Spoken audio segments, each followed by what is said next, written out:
someone who enjoys their life and what they do. Thank you so much, Jenny, for that precious 1 hour. All right, well, it's time to wrap up. Please do join us again tomorrow, though, at the same time for more culture to crunch on. And here's our last song. It's Chum or Dance by Yura. Bye-bye. Keep crunching.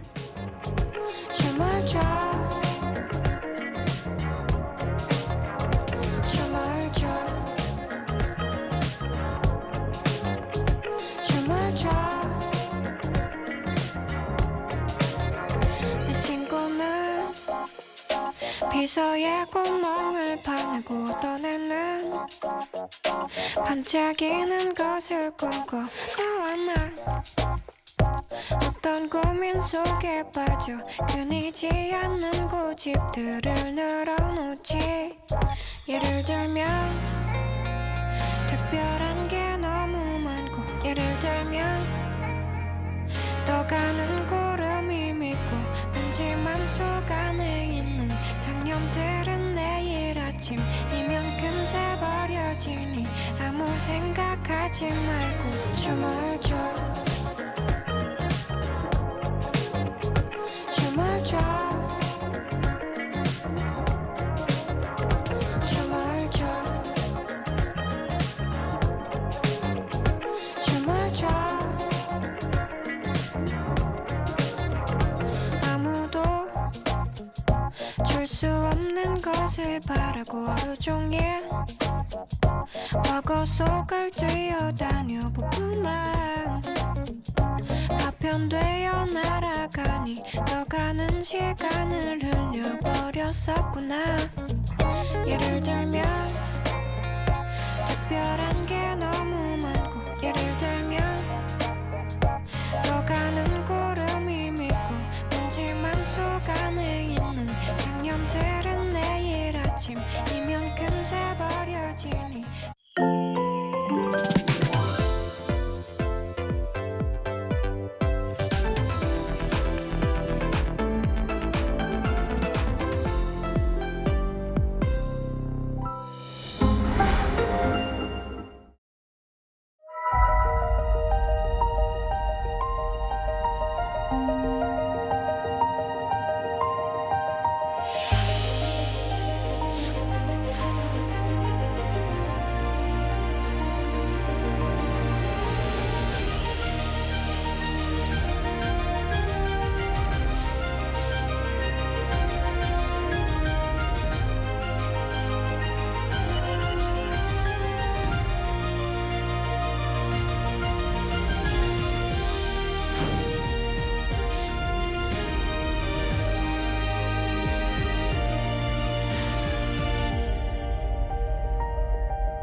혼자라는 게 때론 지울 수 없는 낙인 같아. 살아가는 게 나를 죄인으로 만드네.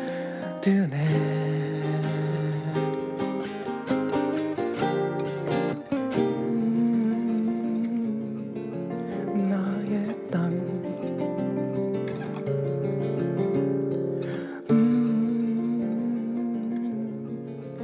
나의 집 꽃이 된 사람, 꽃이 된 사람, 사랑하다가 나도 꽃이 되었네.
Introducing Korean broadcast content that you won't be able to stop watching.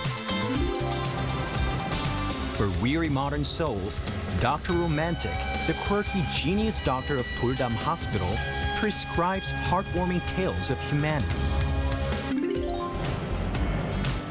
A couple together for 7 years sees their rose-tinted glasses shatter. Can they keep their relationship alive? Discover the raw stories of youth, work, and love. Beyond what social media can show, experience the vibrant Korea through its hidden gems. Mama, the ultimate K-pop festival for global fans. Find your star in a feast of trendy music and electrifying performances.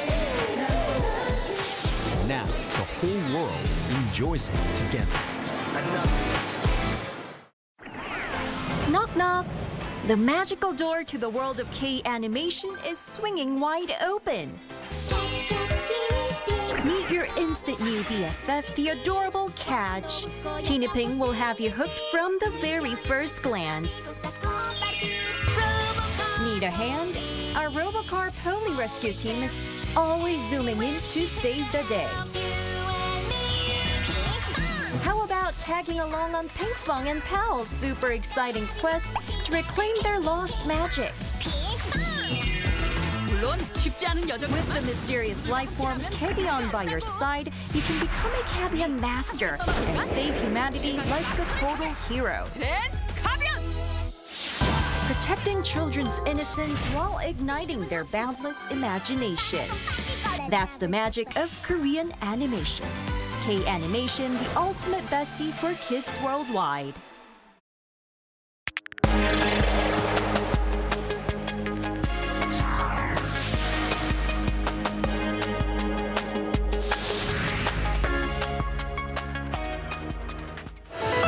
President Lee Jae-myung has now arrived in Egypt for the second stop of his 10-day trip to the Middle East and Africa. He is scheduled to sit down for talks with the Egyptian president, El-Sisi, and deliver a speech at Cairo University on South Korea's vision in the Middle East. A United Nations committee has adopted a resolution criticizing human rights violations in North Korea by consensus. The resolution, co-sponsored by South Korea and 60 other countries, will be reviewed at next month's General Assembly plenary session for final adoption. South Korean tech stocks opened higher this morning, and the benchmark KOSPI is now back above the 4,000 mark. This comes after U.S. chip giant NVIDIA posted strong revenue and profits that beat market expectations, following comments from its CEO dismissing concerns about an AI bubble.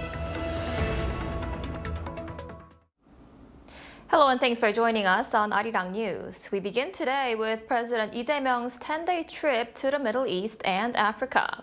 The president has now arrived in Egypt and will be sitting down with his Egyptian counterpart to discuss key cooperation and lay out his Middle East vision at a university speech. Our presidential office correspondent Yoon Jung-min files this report from Cairo.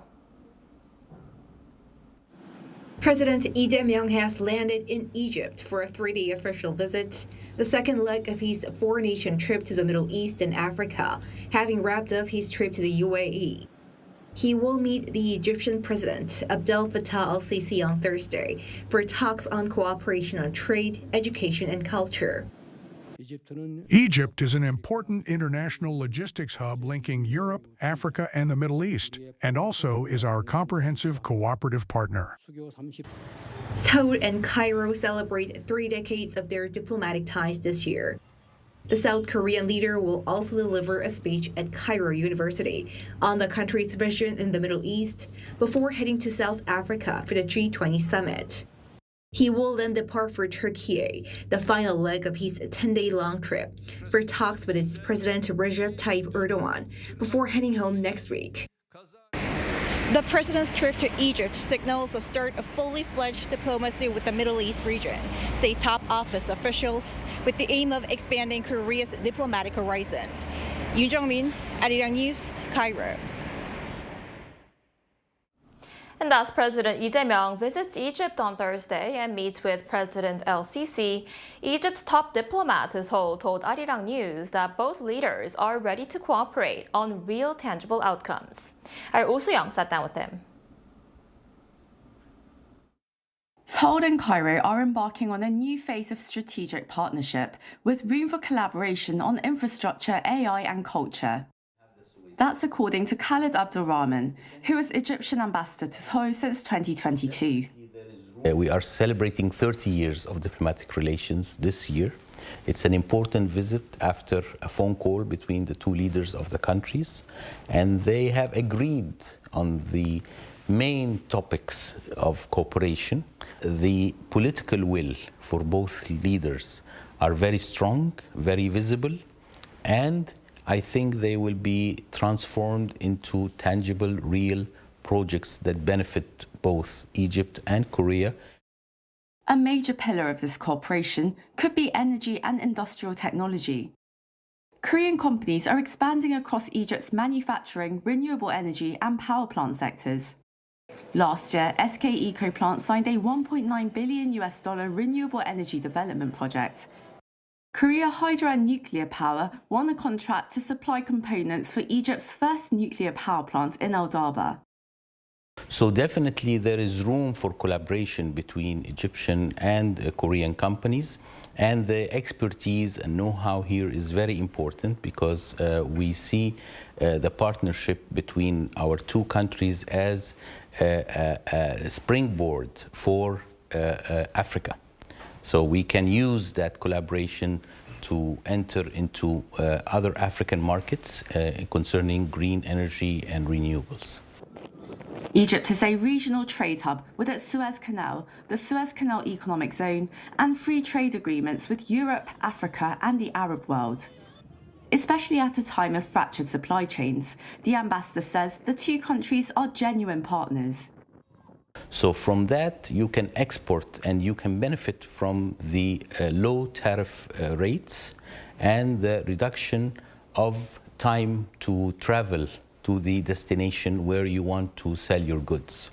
So this is also, I mean, you can take a flight from Egypt to many European destinations within 3-4 hours. So air transport is also possible, not only by sea. So also, Egyptian airports are now open for public and private partnership, and especially the private sector. And I'm hearing good news that one of the Korean companies might be managing one of our airports that are open for foreign investors. The ambassador suggested that joint production in Egypt is the next step for a win-win partnership. We are presenting Egypt as a regional partner for Korea to work in other countries in the region. And I must say here, you know, for the rehabilitation, reconstruction in Gaza, this is a very good opportunity for collaboration of Korean companies, Egyptian companies, to work to rebuild the lives of the Palestinian people. And also we are building new cities, smart cities.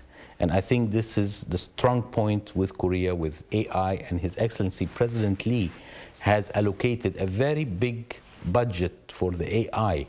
And we would like to be partners in that and to really build new cities that can cater for the needs of the next generation. Cultural exchange is also expanding, especially as Egypt has opened the largest museum in the world dedicated to a single civilization, housing over 100,000 artifacts, showing how ancient Egypt contributed to the world, from prehistory to the Greek and Roman periods. This shows that Egypt is part of the international community, and this is what we are trying to say to the world, that peace is important, culture is important, and we have to know our history and our roots. And being the oldest country in the world, we are inviting all Koreans to come and to share the modern Egypt now, because this museum is a modern building, you know, hosting an ancient civilization.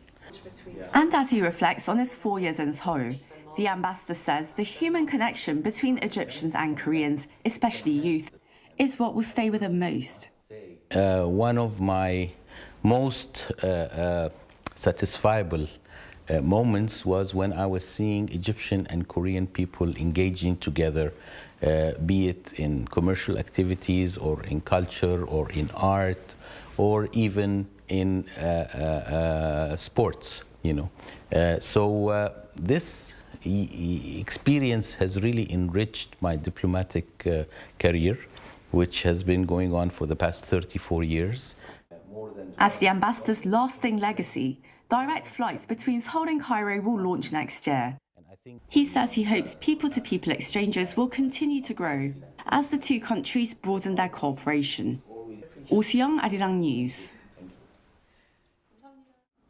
Over in the United States, President Donald Trump has once again stressed that foreign workers are needed to train American workers. He referenced the recent immigration raid in Georgia, where more than 300 Koreans were detained by immigration authorities, noting that he had told officials at the time to stop the enforcement action. Our Lee Seung-jae explains more. U.S. President Donald Trump is once again underscoring the need for skilled foreign workers to support American industry, even as some of his right-wing supporters continue to oppose the idea of foreigners taking American jobs. Speaking at the U.S.-Saudi Arabia Investment Forum on Wednesday, Trump argued that foreign specialists are essential for training American workers and keeping major investment projects on track. But if you have to bring people to get those plants opened, we want you to do that, and we want those people to teach our people how to make computer chips and how to make other things. Trump also referenced the high-profile immigration raid in September at a Korean battery factory construction site in Georgia. More than 300 Korean workers were detained during that operation, raising concerns among investors about whether the U.S. could still be considered a reliable destination for large-scale manufacturing projects. Trump said the raid interrupted a billion-dollar project involving highly complex and hazardous battery production techniques. He added that the workers involved were essential for launching the facility and transferring advanced manufacturing skills. The U.S. leader described telling officials at the time to stop the enforcement action, adding that the crisis was resolved and that Korean engineers are now training American workers to run the plant. Meanwhile, Reuters is reporting that the Trump administration may delay the sweeping semiconductor tariffs that the president has repeatedly announced over the past several months. According to sources familiar with internal discussions, U.S. officials have quietly informed both government and private sector stakeholders that the tariffs may not be imposed in the near future. Trump originally declared in August that the United States would levy tariffs of approximately 100% on all imported semiconductors and integrated circuits, while exempting companies building or planning to build chip-making plants on American soil. Reuters notes that geopolitical and economic factors appear to be driving the hesitation. Analysts warn that implementing high semiconductor tariffs could reignite tensions in the U.S.-China trade relationship, potentially provoking China to revive its rare earth export controls. Lee Seung-jae, Arirang News. Meanwhile, the UN General Assembly's committee adopted a resolution condemning North Korea's human rights violations. South Korea joined as co-sponsor, but one expert says this could change next year. Our correspondent Kim Bo-kyung tells us more. The UN General Assembly's third committee has adopted a North Korean human rights resolution for the 21st consecutive year. Co-sponsored by South Korea and 60 other countries, the resolution condemning the regime's human rights violations was adopted by consensus on Wednesday local time without a vote, and then was forwarded to the General Assembly plenary session. The latest resolution expressed deep concern about the grave human rights violations by the regime and the lack of accountability for human rights violations and abuses. It also condemned the reclusive state for diverting excessive resources to military expenditure and its illegal nuclear weapons and ballistic missile programs rather than securing welfare. South Korea was one of the first 41 member states supporting the draft resolution, though there have been speculation that the liberal government led by President Lee Jae-myung might not join, as it aims to push for dialogue with Pyongyang. South Korea continued to co-sponsor the resolution from 2008 to 2018, but under the Moon Jae-in administration between 2019 and 2022, it withdrew, citing concerns about the impact on inter-Korean relations. Seoul rejoined in 2023 under the previous Yoon Suk-yeol administration. One expert says though Seoul maintained its position to back the resolution, this could change next year. The government has been sending conciliatory messages to North Korea, hoping for a summit with Kim Jong-un or some form of exchange and cooperation. But the issue North Korea reacts most sensitively to is the UN resolution on human rights. Since this goes against the direction of the government's current policy, there's a high chance that they may not take part next year. The expert added that this year is the first year of the administration, and sorting out its stance regarding North Korea's human rights could have come a bit too early. But there is a chance South Korea could withdraw from backing the resolution next year. 김보경, Arirang News.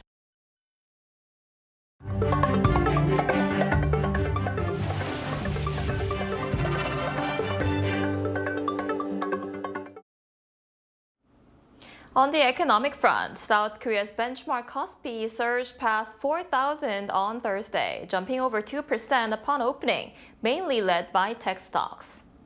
This comes after the world's largest chip maker, NVIDIA, reported earnings higher that beat estimates, shrugging off concerns about an AI bubble.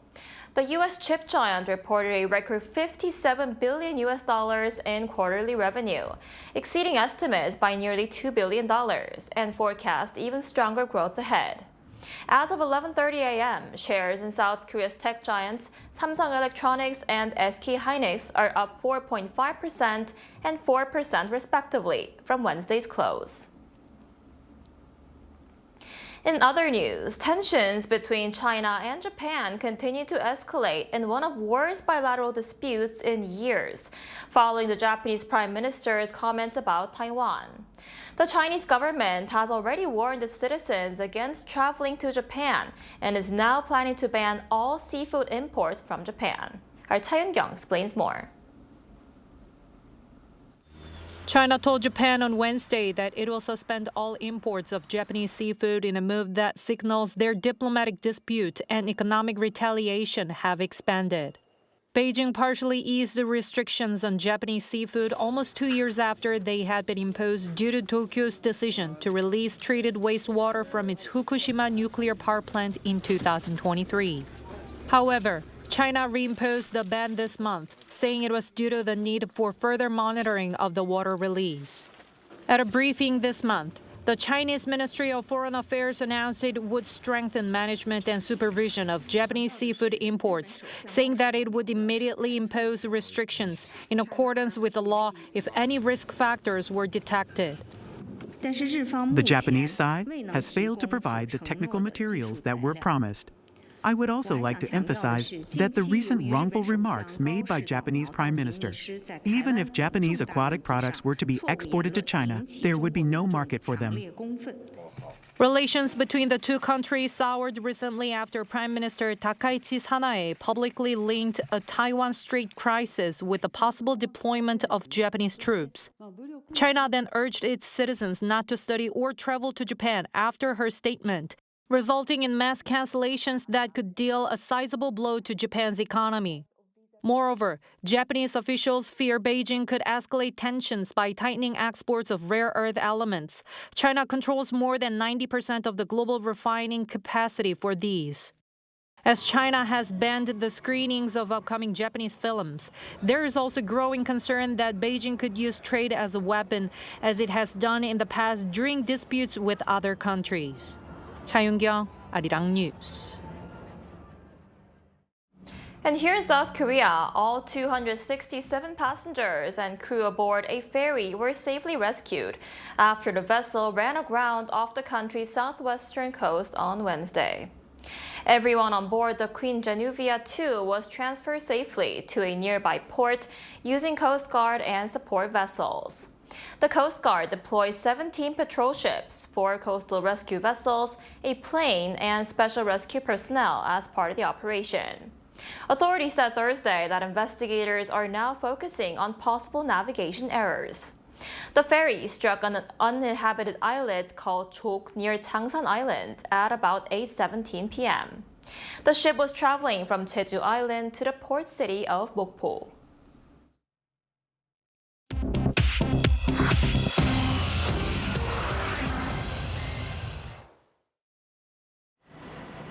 This is The World Now, bringing you everything you need to know from around the globe. In Ukraine, at least 26 people were killed in an attack on the western city of Ternopil after Russia launched a large-scale barrage of drones and missiles across the country on Wednesday. Ukrainian officials say at least 3 children were among the dead, while 100 people were injured as 2 residential buildings in the city were struck in the attack. Authorities placed all of Ukraine under air raid alerts as explosions were reported in Ternopil and Lviv. The Energy Ministry reported emergency power outages in several regions. President Vladimir Zelensky, who was in Turkey for talks on ending the war, said Russia used more than 470 drones and 48 missiles in the assault and called for stronger air defense support from allies. The strike comes as Ukraine warned that Moscow has intensified daily attacks on civilian and energy infrastructure ahead of winter. The United Kingdom says that within the last few weeks, what it describes as Russian spy ship has used lasers to disrupt military pilots tracking its movements near UK waters. The UK says any interference with British pilots poses a direct security risk. Britain's Defense Secretary John Healey called the action, quote, deeply dangerous. He said the Royal Navy and RAF Poseidon aircraft were following the ship closely and warned that the UK has military options ready should the Yantar change course. The Yantar is part of Russia's Deep Sea Research Unit, which is suspected of underwater surveillance. The Russian embassy denies threatening UK interests. In New York, a Gustav Klimt portrait set a new record for modern art after being sold at Sotheby's for $236.4 million. The work, Portrait of Elizabeth Lauder, painted between 1914 and 1916, once helped its Jewish subjects survive during the Holocaust. Lauder used the artwork to support her claim that Klimt, who was not Jewish, was her father, allowing her to avoid capture by the Nazis. Sotheby's did not identify the buyer. The portrait came from the collection of Leonard A. Lauder, who died this year. In total, 5 Klimt pieces from his collection have sold for $392 million. 주지현, Arirang News.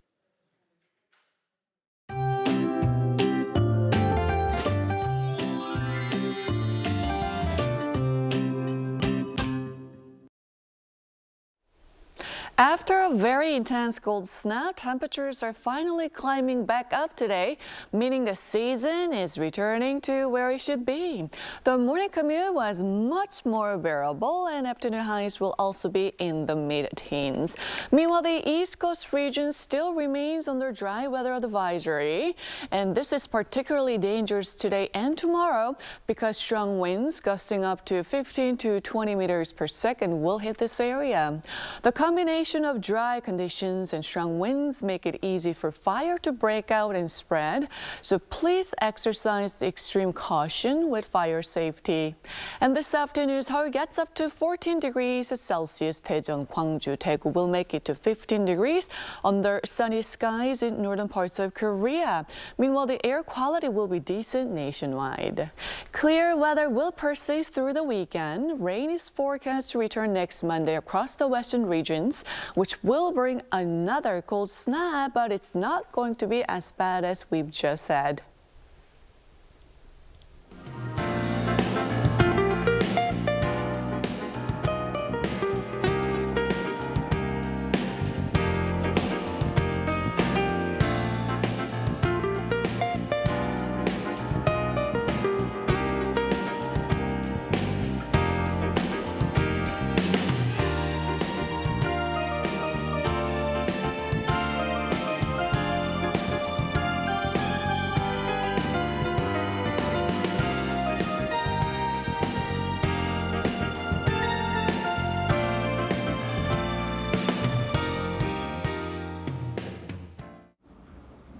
That's all we have for today's noon edition of Arirang News. Thank you for watching. We'll be back at 5 p.m. Korea time. Stay tuned.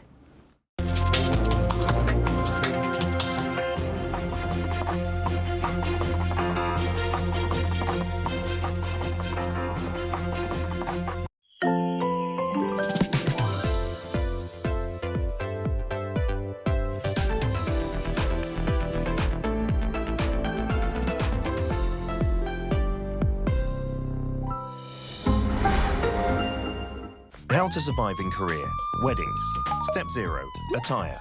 As a guest, dress formal to business casual. Avoid wearing all white, shorts or going topless. Step 1. Arrival time. Arrive 30 minutes prior to the wedding ceremony. Too many cars, too many halls, too many people. There are many twists and turns. Take pictures and shake hands. And write your name vertically, not horizontally, in the guest book. Step 2. Or, shib, shibor. 50,000 won, 100,000 won, 150,000 won. Cash gifts are given in these units. Decide on the amount based on your relationship. Write your name vertically on the